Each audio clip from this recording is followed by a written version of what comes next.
Hello friend, welcome to SSC campus. दोस्तों, जैसे कि हमने पिछले वीडियो में पढ़ा था गवर्नमेंट के स्ट्रक्चर के बारे में, जिसमें मैंने आपको बताया था लेजिस्लेचर, एग्जीक्यूटिव और जुडिशरी के बारे में। आज की इस वीडियो में हम बात करने वाले हैं लेजिस्लेचर के अंदर में संसद के बारे में। संसद के अंदर में हम लोकसभा, राज्यसभा तथा राष्ट्रपति के बारे में समझेंगे। तो चलिए दोस्तों, वीडियो लेक्चर को स्टार्ट करते हैं। भारत की राजनीतिक व्यवस्था को या सरकार जिस प्रकार बनती है और चलती है उसे संसदीय लोकतंत्र मतलब पार्लियामेंट्री डेमोक्रेसी कहा जाता है।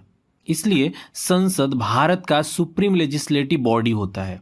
यहाँ पर भारतीय संसद राष्ट्रपति, लोकसभा तथा राज्यसभा के मिलने से बनता है। लोकसभा को हाउस ऑफ द पीपल तथा राज्यसभा को काउंसिल ऑफ द स्टेट कहा जाता है। तो चलिए दोस्तों, सबसे पहले हम राष्ट्रपति के बारे में समझते हैं। राष्ट्रपति को पूरे नेशन का हेड माना जाता है, बट एक्चुअल में प्राइम मिनिस्टर पूरे देश का वास्तविक हेड होते हैं। वैसे तो भारत का राष्ट्रपति संसद का अंग होता है, फिर भी वह दोनों में से किसी भी सदन में ना तो बैठता है और ना ही उनके चर्चाओं में भाग लेता है।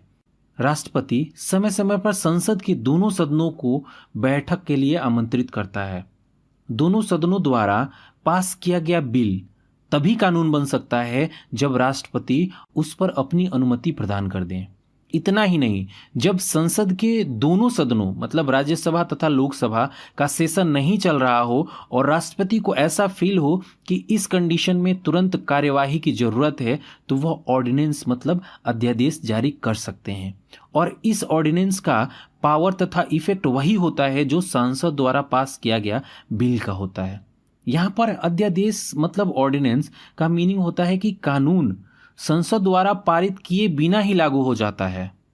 भारत के राष्ट्रपति को कुछ स्पेशल पावर मिले हैं जिसका यूज वे समय समय पे करते रहते हैं, जैसे कि legislative power, executive power, judiciary power, emergency power. इन सभी पावर को हम नेक्स्ट वीडियो में पढ़ेंगे। जब भारत के राष्ट्रपति हम बताएंगे ना, स्पेशल वीडियो जब बनाएंगे भारत के राष्ट्रपति टॉपिक पर, तो उस समय हम इन सभी पावर को डीपली स्टडी करेंगे। तो चलिए दोस्तों, अब नेक्स्ट बात करते हैं लोकसभा तथा राज्यसभा के बारे में। दोस्तों, यहाँ पर लोकसभा तथा राज्यसभा को कंपैरिजन के माध्यम से समझने की कोशिश करते हैं। देखिए, जैसे नाम से ही पता चल रहा है, लोकसभा लोगों द्वारा चुने गए सदस्यों की सभा होती है। मतलब लोकसभा के सदस्यों का चुनाव जनता द्वारा डायरेक्टली किया जाता है। लेकिन मैं राज्यसभा की बात करूं तो राज्यसभा राज्यों की परिषद होती है। मतलब राज्यसभा के सदस्यों का जो चुनाव होता है राज्य के विधानसभा के चुने हुए विधायक करते हैं। लोकसभा का कार्यकाल 5 वर्षों का होता है और 5 साल की पीरियड कंप्लीट होने पर सदन खुद ही भंग हो जाता है। कुछ कंडीशन में 5 साल कंप्लीट होने के पहले भी सदन को भंग किया जा सकता है।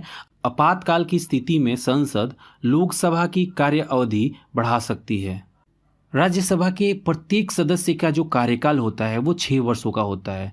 राज्यसभा अस्थायी मतलब परमानेंट सदन है जिसको कभी भी भंग नहीं किया जा सकता है तथा हर 2 साल में 1/3 मेंबर रिटायर हो जाते हैं।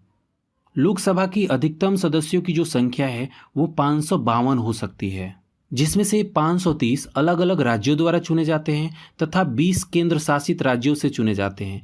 बाकी के 2 बचे अंग्लो इंडियन ग्रुप को प्रतिनिधित्व करते हैं, जिसको राष्ट्रपति मनोनीत करते हैं। अंग्लो इंडियन का मतलब होता है कि जो विदेशी जो है वो भारत में बस गए हैं। वर्तमान में जो लोकसभा का सीट है वो टोटल 545 है।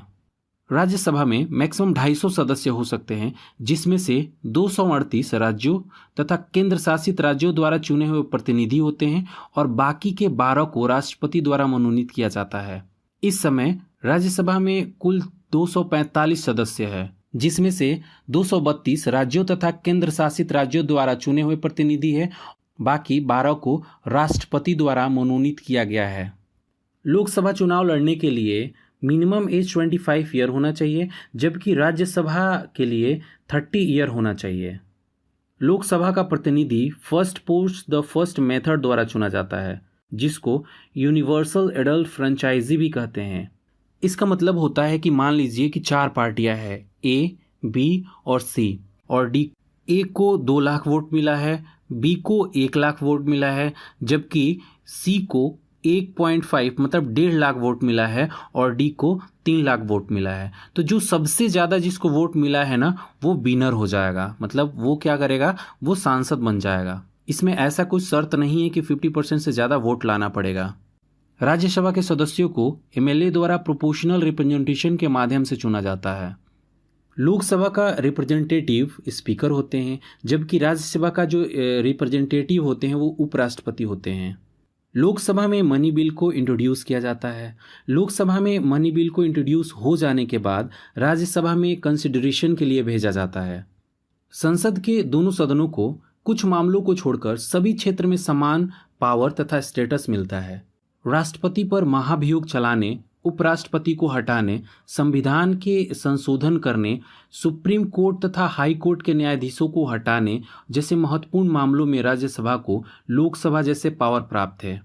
दोनों सदनों के सदस्यों का वेतन तथा भत्ता समान होता है, वो भी टैक्स फ्री। सांसद के सदस्यों को प्रति माह 50,000 रुपये मिलते हैं। आपने अभी तक हमारे चैनल को सब्सक्राइब नहीं किया है तो प्लीज़ हमारे चैनल को सब्सक्राइब कर लीजिए और उसके बगल में एक छोटा सा बेल आइकन है, उस पर भी क्लिक कर लीजिए ताकि टाइम टू टाइम जो भी वीडियो हम अपलोड करेंगे आपको नोटिफिकेशन मिलता रहे। दोस्तों, आप मुझे फेसबुक पर भी फॉलो कर सकते हैं। अगर आपको यह वीडियो अच्छी लगी तो इस वीडियो को व्हाट्सएप तथा फेसबुक पर शेयर अवश्य करें।